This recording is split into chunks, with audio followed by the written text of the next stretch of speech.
하나님 말씀 같이 봅니다. 오늘 하나님의 말씀은 마태복음 28장 우리 19절부터 20절까지 보겠습니다.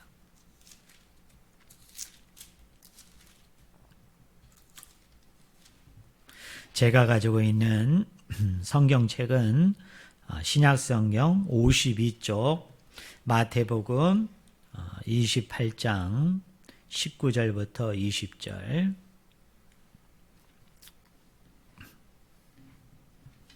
제가 읽어드립니다. 그러므로 너희는 가서 모든 민족을 제자로 삼아 아버지와 아들과 성령의 이름으로 세례를 베풀고 내가 너희에게 분부한 모든 것을 가르쳐 지키게 하라. 볼지어다 내가 세상 끝날까지 너희와 항상 함께 있으리라 하시니라. 아멘. 오늘 읽은 본문 말씀을 가지고 우리의 주된 사명, 제자도에 대해서 우리가 같이 하나님의 말씀을 나누기를 원합니다. 오늘 우리가 같이 읽었던 본문 말씀은 예수님의 대사명 또는 대위임 명령이라고 합니다. 영어로는 The Great Commission이라고 얘기하죠. 그런데 이 명령의 핵심이 뭘까요? 여러분, 이 명령의 중심이 뭘까요?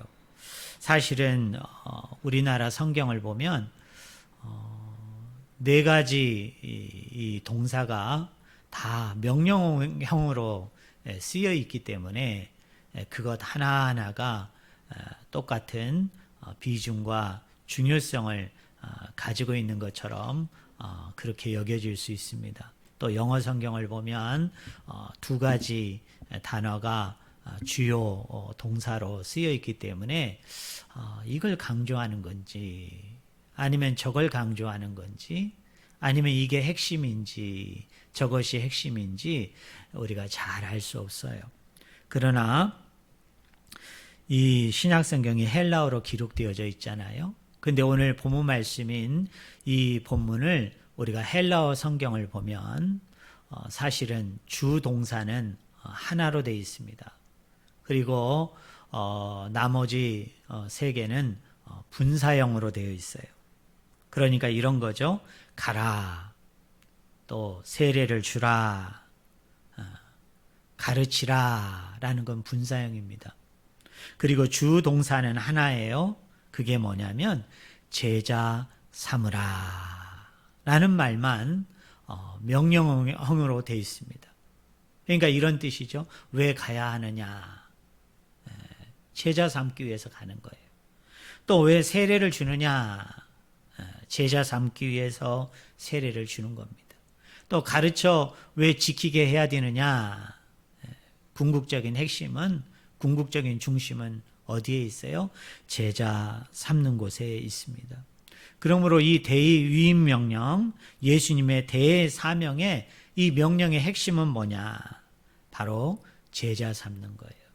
가는 것도 도구고요. 세례를 주는 것도 제자 삼기 위한 도구이고 가르쳐 지키는 것도 제자 삼기 위한 도구예요. 이게 목표가 아닙니다. 이게 목적이 아니에요. 그리고 궁극적으로 이루고자 하는 어떤 핵심이 아닙니다. 중심이 아닙니다. 바로 제자 삼는 것이 목표이고 중심인 것을 우리는 오늘 본문을 통해서 알 수 있습니다. 사랑하는 성도 여러분, 안타깝게도 지금까지 우리 한국 교회의 목표는 교회 성장이었어요. 어떻게 하면은 전도를 해서 많은 사람을 교회로 데려올 것인가. 또 어떻게 하면은 성전을 크게 짓고 그래서 그 성전에 우리 성도들 교인들을 얼마나 가득 채울까. 사실은 거기에 교회의 목표가 있었다 해도 전혀 틀린 얘기가 아닙니다. 또 더 나아가서는 교회 목표가 뭐였습니까? 여러분 선교였죠. 국내로는 전도고 해외로는 뭐예요? 우리 선교사님들을 파송을 해서 미전도 종족에게 아직도 복음을 한 번도 듣지 못한 그 백성, 그 나라의 사람들에게 국내에서 전도하듯이 그들에게도 복음을 전하고 말씀을 전함을 통해서 그곳에 교회를 세우고 또 그곳에 있는 원주민들, 그곳에 있는 이방 사람들, 열방 사람들을 교회에 가득히 채우는 것. 교회에 그 사람들을 많이 모이게 하는 것이 바로 교회의 목표였어요. 또 그것이 열매라고 생각했고요. 또 그렇게 해야만 하나님이 영광 받으시고 하나님이 기뻐하는 것이다 라고 생각을 했습니다. 사랑하는 성도 여러분, 그런데 사람이요 성장하는 거 중요하죠. 여러분 자라가는 거 중요합니다. 그런데 사람이 계속 성장하기만 하면 멈추지 않고 계속 커가면 뭐가 됩니까? 거인증이 되죠. 이런 사람을 우리가 온전한 사람이다, 건강한 사람이다 그렇게 얘기할 수 없어요. 제가 어느 책을 읽어보니까 우리 안에 많은 세포가 있는데요. 그 많은 세포 중에 멈춤 없이 계속 성장하는 유일한 하나의 세포가 있어요. 여러분 그게 뭡니까? 바로 암세포예요. 암세포는 계속 성장만 했어요. 계속 여러분 자라가죠. 그러나 일반 건강한 세포는 어떻습니까? 여러분 일반적으로 우리 몸에 꼭 필요한 세포는 어때요? 생성되었다가 어떤 역할과 어떤 임무가 끝나면 소멸되기도 하고 또 그 세포가 또 만들어지기도 하고 또 늙어감에 따라서 그 세포가 여러분 퇴화되기도 하고 그런 과정들을 계속 반복적으로 하고 있는 세포가 우리 몸 안에 있는 주된 세포요. 여러분 건강한 세포인 것을 우리가 알 수 있죠. 사랑하는 성도 여러분, 교회에서 전도하는 것 중요해요. 하지만 오늘 대위임 명령에서 우리에게 하는 말은 뭐냐면 전도는 도구이지 교회가 궁극적으로 지향해야 될, 궁극적으로 핵심적으로 가져야 될 목표는 아니다는 거예요. 또 선교도 뭡니까? 도구이지 목표는 아니라는 거예요. 그럼 여러분 교회가 추구해 나가야 될 사명, 교회가 바라보고 나아가야 될 목표 중에 그 핵심, 그 중심에는 뭐가 있다는 말입니까? 바로 제자도입니다. 그러면 이 마태복음 전체의 구조 속에서 전체의 내용 속에서 과연 제자도는 우리에게 무엇을 의미하는가? 마태복음 5장 20절을 보면 이런 말씀이 있습니다.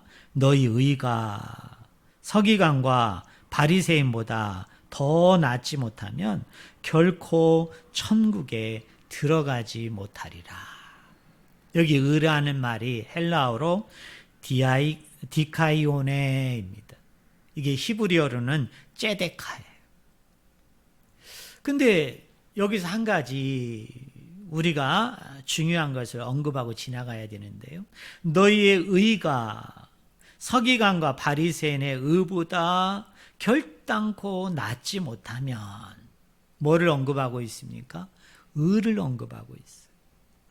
믿음을 언급하지 않아요. 쉽게 얘기하면 이런 겁니다. 너희 믿음이 저 서기관과 바리새인들의 믿음보다 더 나아야 된다. 더 나야만 너희가 천국에 들어갈 수 있다. 이렇게 믿음의 문제를 얘기하지 않고 놀라웠게도 예수님께서 마태복음 5장 20절에서 뭐라고 얘기해요? 너희 의가 저들의 의보다 나아야 된다라고 말합니다. 특별히 우리가 읽지는 않았습니다만 마태복음 5장부터 우리 7장을 뭐라고 얘기해요? 산상수훈이다. 그렇게 얘기합니다. 이 산상수훈의 말씀을 가만히 들여다보면요. 이 제자의 의에 대해서 쭉 설명해 나가고 있는 내용들인데요. 이 의가 구체적으로 무엇을 의미하는가? 가만히 그 본문을 우리가 뜯어보면 말과 행동이 일치하는 것. 또 외식하지 아니하고 남을 돕고 사랑하는 것. 그것을 바로 이 산상수훈에서 뭐라고 얘기해요? 의다. 그렇게 얘기합니다. 특별히 이 의의 내용을 좀 더 세부적으로 살펴보면 예수님께서 우리에게 네 가지를 이야기합니다. 이 제자도 이 의가 구체적으로 무엇을 가리키고 있는가, 무엇을 말하고 있는가. 첫째로는 이중 사랑 계명입니다. 마태복음 22장 37절부터 40절을 보면 내 마음을 다하고 목숨을 다하고 뜻을 다하여 주 너희 하나님을 사랑하라 하셨으니 이것이 크고 첫째 되는 계명이요 둘째도 그와 같으니 내 이웃을 너 자신같이 사랑하라 하셨으니 이 두 계명이 온 율법과 선지자의 강령이니라 라고 말합니다. 쉽게 얘기하면 이중사랑이 뭐예요? 하나님을 사랑하고 그리고 내 이웃을 내 몸과 같이 사랑하라. 그런데 이 이중사랑을 받은 대상이 누구냐?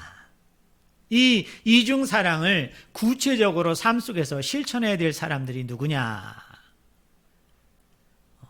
특별히 이 이중사랑 계명은 구약 성경에도 나오는데요. 그 구약 성경을 보면 하나님의 언약을 받은 사람들, 쉽게 얘기하면 애굽에서 탈출해서 그 광야 가운데 하나님의 인도하심을 받고 하나님의 은혜와 자비 가운데 보호하심을 받은 사람들, 하나님의 은택과 하나님의 사랑을 체험한 사람들, 그 대상들을 주 대상으로 삼아서 말씀하고 있어요. 이걸 신약적인 맥락에서 본다면 예수 그리스도의 십자가와 부활을 경험한 사람들, 예수 그리스도의 십자가와 부활을 통해서 이미 구원받고 하나님의 아들, 하나님의 자녀들, 하나님의 백성된 저와 여러분을 대상으로 하고 있는 명령이 무슨 명령이에요? 이중 사랑 계명입니다. 자, 우리가 이중 사랑 계명을 좀 더 살펴볼까요? 이 이중 사랑 계명의 첫 번째 명령이 뭡니까? 바로 하나님을 사랑하는 겁니다. 그런데 이 하나님을 사랑하되 거기 아까 읽었던 본문 말씀 22장 37절 38절에 보면은 뭐라고 얘기해요? 내 마음을 다하고 목숨을 다하고 뜻을 다하여 주 너의 하나님을 사랑하라 라고 얘기합니다. 자, 사랑하되 세 가지를 가지고 사랑하라고 얘기했죠. 첫째로는 뭘 가지고 사랑하라? 마음으로 사랑하라. 그 다음에 두 번째로는 뭐라고 얘기했습니까? 목숨으로 사랑하라. 그 다음에 세 번째로는 뭐라고 얘기합니까? 뜻을 다하여 하나님을 사랑하라 라고 얘기합니다. 특별히 히브리어 성경을 보면 이 마음이라는 단어가 레브라는 단어예요. 근데 이 레브라는 단어는 어떤 단어냐면 우리의 중심을 이야기합니다. 아마 히브리 사람들은 유태인들은 우리나라 사람하고 비슷한 것 같아요. 여러분, 우리 중심을 다해서 누구를 사랑한다, 중심을 다해서 내가 누구를 연모한다 라고 얘기할 때 우리나라 사람들 뭘 얘기하죠? 이 심장, 이 마음 중심을 이야기하잖아요. 근데 이 히브리 사람도 마음을 다해서 사랑하라 얘기할 때 이 마음이라는 이 레브가 가지고 있는 의미는 뭐냐면 이 레브가 지정의가 위치하고 있는 장소예요. 그리고 우리가 의식적이든 무의식적이든 우리가 어떤 행동을 하잖아요. 또 우리가 어떤 삶을 영위해 나가는데 그 모든 그 인간 전체의 삶이 형성되는, 어떻게 생각하면 정말 센터적인 그 중심적인 역할을 수행하는 그것을 뭐라고 봤어요? 마음을 보았던 거예요. 그러므로 마음으로 사랑하라 라는 말은 우리 중심으로, 이 중심을 다해서 하나님을 사랑하라 라는 뜻입니다. 그 다음에 두 번째가 뭡니까? 목숨으로 사랑하라. 이 목숨이라는 단어는 그 헬라어 원어를 보면 혼이라는 단어예요. 근데 이 혼이라는 단어가 불멸이라는 부분에 어떤 플라톤적인 의미가 아니고 사실은 히브리인이 이해하는 것은 목숨 내지는 생명력을 얘기합니다. 그러니까 하나님을 사랑하되 중심으로 사랑하고 두 번째로는 뭐로 사랑해요? 목숨을 다해서 내 생명을 다해서 내 목숨과 생명을 내놓기까지 하나님을 사랑하라입니다. 그리고 세 번째는 뭐라고 얘기했어요? 뜻을 다하여. 여기 뜻이란 말은 무슨 뜻이냐면 이해력을 얘기합니다. 어떤 생각이나 어떤 이성적인 사고를 이야기하는 거예요. 그러니까 우리의 생각으로 또 우리가 이해되어지는 대로 또 사고되고 느껴지는 대로 판단되는 대로 깨달아지는 대로 그것을 다 해서 주 너의 하나님을 사랑하라. 그게 뭐예요? 이중사랑 계명 중에 첫째 되는 계명, 주 너의 하나님을 사랑하는 거예요. 그 다음에 마태복음 22장 39절에 보면 이렇게 시작합니다. 둘째도 그와 같으니.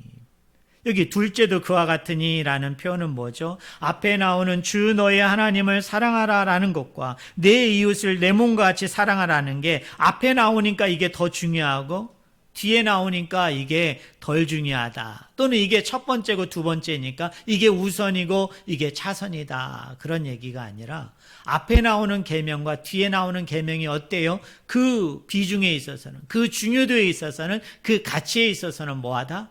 같다. 그런 의미예요. 근데 사실은 예수님의 이 말씀이 레위기서 19장 18절에 내 이웃을 내 몸처럼 사랑하라 라는 말씀을 예수님이 인용한 거예요. 예수님이 그 말씀을 그대로 가져와서 말씀한 겁니다. 그런데 이 레위기서 19장 18절에 바로 앞절에 어떤 말씀이 있느냐? 이런 말씀이 있어요. 원수를 갚지 말며 동포를 원망하지 말며 이웃 사랑하기를 내 몸과 같이 하라. 그러니까 레위기 기자는 내 이웃을 내 몸과 같이 사랑하라 라고 얘기하면서 그 범주, 그 범위를 확대해서 누구까지도 사랑하는 게 이웃을 사랑하는 거라고 얘기하는 거예요. 원수까지도 사랑하는 거예요. 근데 그 원수는 뭐냐면 개인적으로 나의 마음을 불편하게 하고 나의 마음을 힘들게 하고 또 나와 어떤 원수된, 개인적으로 원수된 그런 사람만을 지칭하는 게 아니라 레위기나 산상수훈을 보면은 이 원수는 어떤 대상이냐면 정치적이고 민족적인 원수까지를 포함하는, 어떻게 생각하면 우리의 삶 속에서 맞닥뜨리는 총체적인 원수를 다 포함하는 거죠. 그래서 원수를 사랑하는 데 있어서 그 원수는 한계가 있다, 없다? 한계가 없어요. 그러니까 우리가 원수를 사랑하고 원수를 용서하고 원수하고 화해한다고 얘기할 때 그 원수마저도 내가 한계를 정할 수가 없다는 거죠. 그 룰을 정할 수가 없다는 거죠. 우리 하나님께서는 뭐라고 얘기하느냐면 내가 개인적으로 원한을 가진 사람들, 개인적으로 나의 마음을 불편하게 하고 힘들게 만들었던 사람들만 원수의 범주가 아니라 그 원수의 범주는 더 포괄적이에요. 어떤 원수까지도요? 정치적인 원수, 어떤 민족적인 원수, 국가적인 원수까지도 다 포함하는 뭐예요? 이웃사랑을 이야기하고 있는 것을 우리가 알 수 있습니다. 오늘날 소수이지만은 그 극단적으로 그 이데올로기, 그 이념에 갇혀가지고 그것을 신앙화, 믿음화 시키는 좀 가슴 아픈, 그래서 이 복음과 말씀을 제대로 적용하지를 못하고 이렇게 왜곡해서 적용하는 사람들의 사례를 제가 가만히 들여다보면 그 사람들이 그 주장하고 말하는 게 옳고 그름의 차원을 떠나서 정말 저분들이 복음적인가?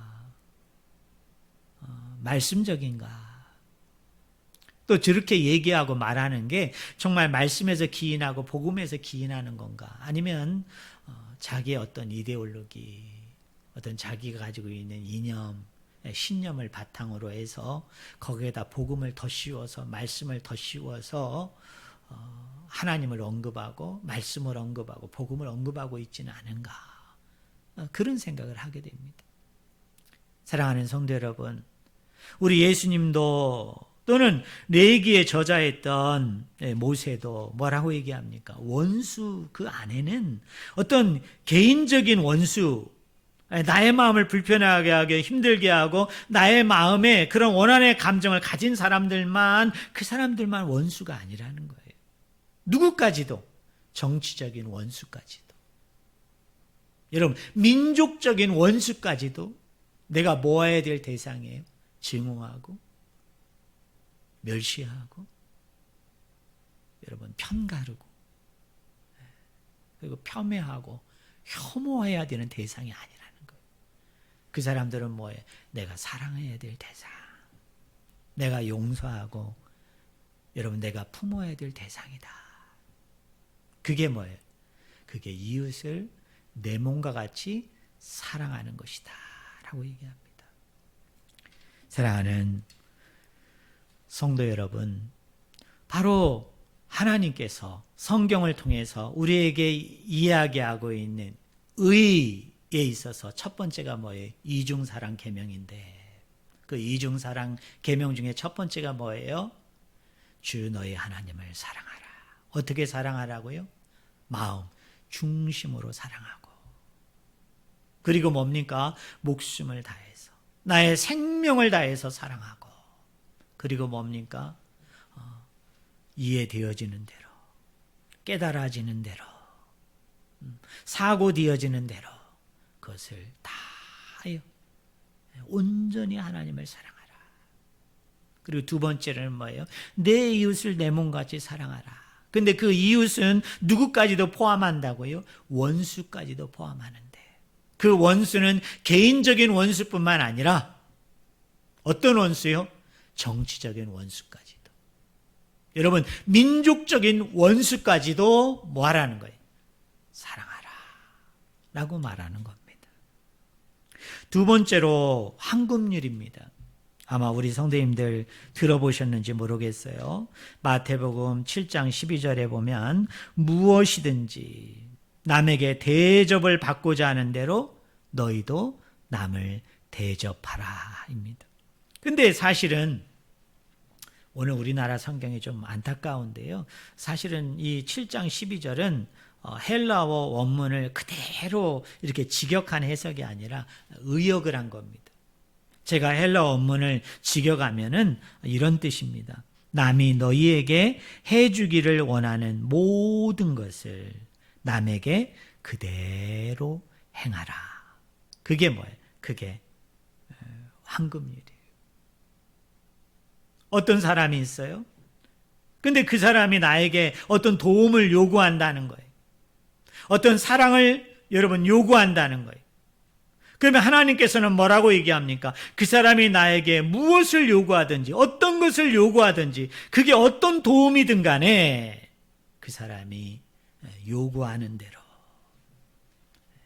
남에게 그대로 그 모든 것을 다 해주는 것, 그것이 바로 황금률이에요.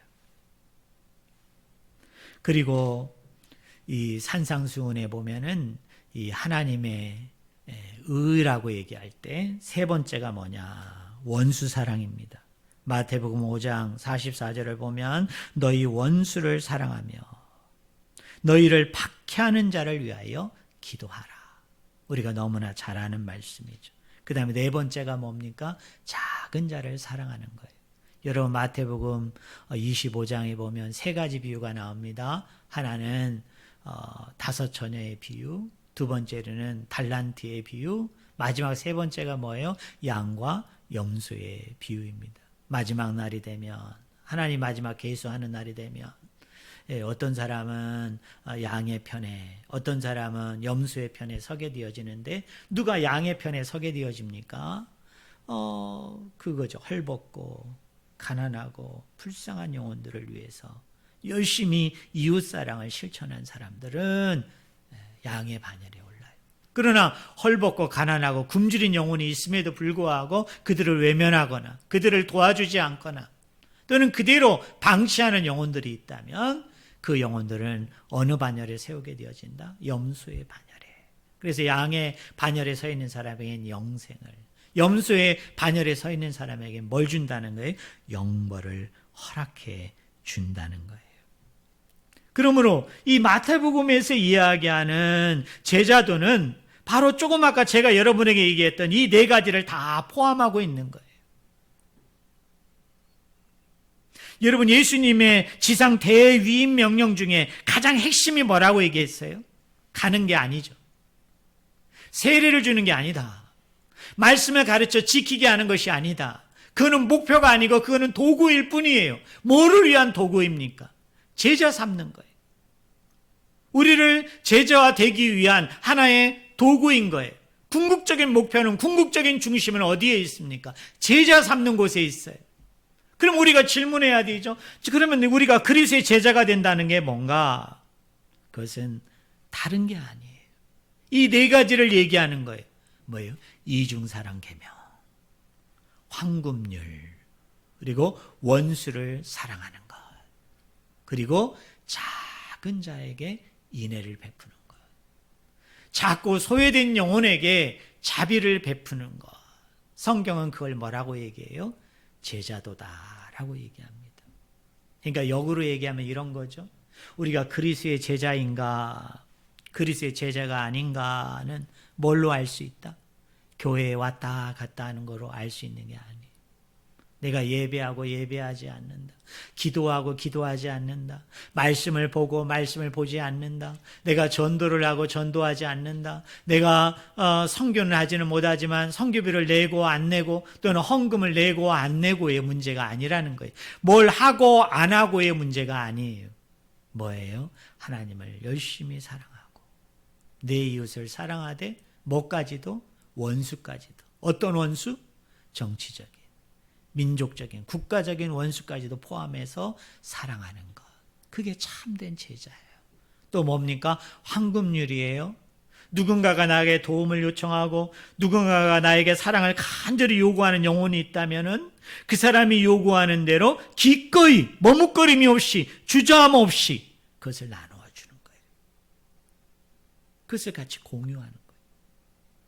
그 사람이 누구예요? 그 사람이 제자예요. 그리고 뭐까지? 원수까지 사랑하고, 그리고 원수를 위해서 뭐까지? 기도까지 하는 사람. 그 사람이 여러분 제자예요. 그리고 마지막은 뭡니까?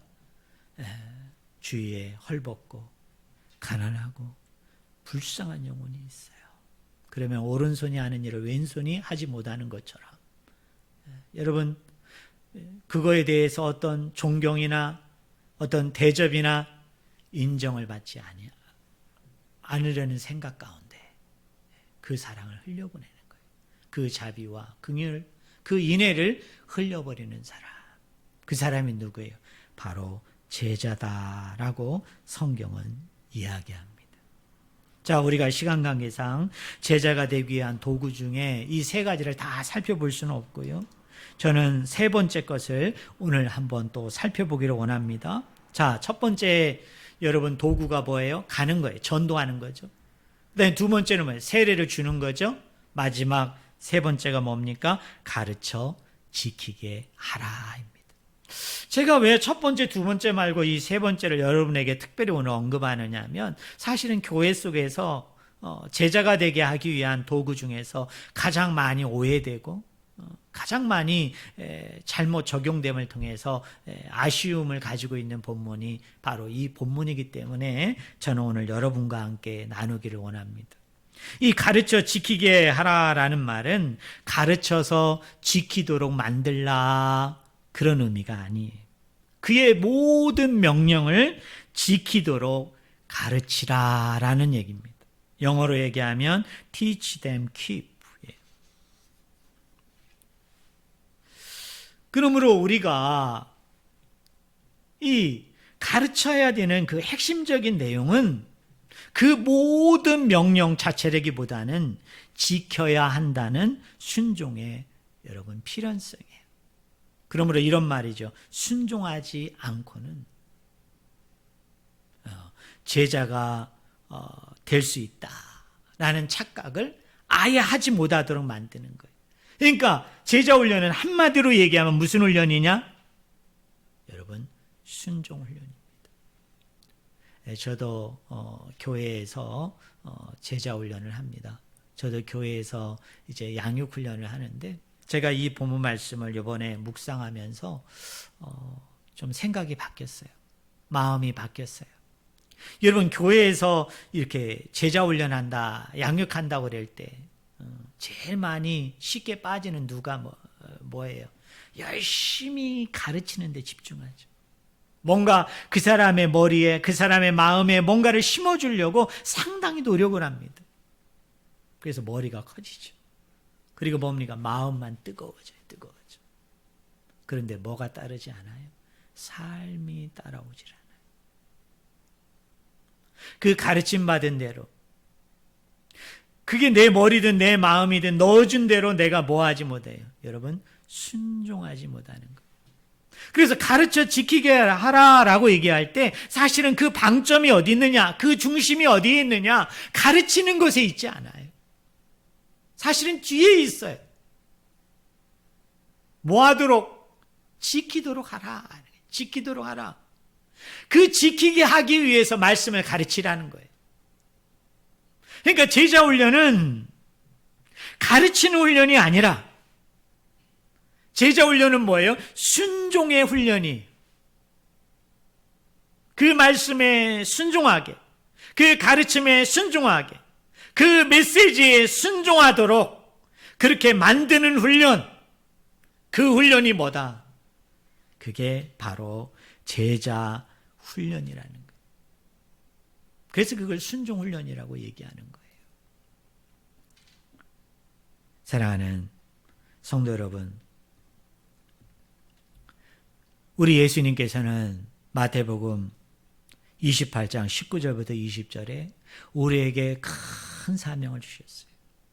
우리에게 큰 위임 명령을 주셨어요. 그것은 전도와 또는 선교를 포함하고 있지만, 그러나 그 전도 자체는 도구이고 선교 자체는 도구이고 그 목표와 핵심은 뭐다? 제자 되는 거예요. 그리스도의 제자가 되는 거예요. 저는 지금 실시간 스트리밍으로 우리 각 가정에서 예배하는 우리 서울 우리교회 성도님들 한 분 한 분이 그리스도의 제자가 되기를 원합니다. 하나님의 제자가 되기를 원합니다. 그러기 위해서 4가지를 행해야 된다고 얘기했죠. 하나님을 사랑하고 여러분 이웃을 사랑해야 된다. 2번째는 뭡니까? 누군가에게 나의 도움을 요구하고 나의 사랑을 필요로 하는 사람이 있다면 그 사람에게 모든 것을 그 사람이 원하는 대로 다 행하는 거예요. 그 다음에 3번째는 뭐예요? 원수를 사랑하되 어디까지? 기도까지 해야 하는 곳에까지 가야 된다. 마지막 4번째가 뭐예요? 헐벗고 여러분 굶주리고 질병으로 인해서 고통으로 인해서 죽어가는 그 영혼들을 내가 인정받고 내가 뭔가 그 사람에게 기념이 되고 내가 뭔가 그 사람에게 어떤 뒤에 칭찬과 존경과 대접을 받기 위한 것이 아니라 내가 그것을 했던 것을 뭐 할 정도로 하나도 기억하지 못하고 잊어버릴 정도로 그 사람에게 그 사랑을 흘리는 거예요. 그 자비와 그 긍휼을 흘려보내는 것. 그게 뭐예요? 그게 제자도입니다. 그게 그리스도의 제자예요. 아무쪼록 우리 성도님들께서는 제자로서의 삶의 본을 보이고 또 다른 사람을 제자 삼는 이 제자도의 삶을 날마다 영위하고 행해 나가는 우리 모든 분들이 되기를 그리스도의 이름으로 간절히 축원을 드립니다.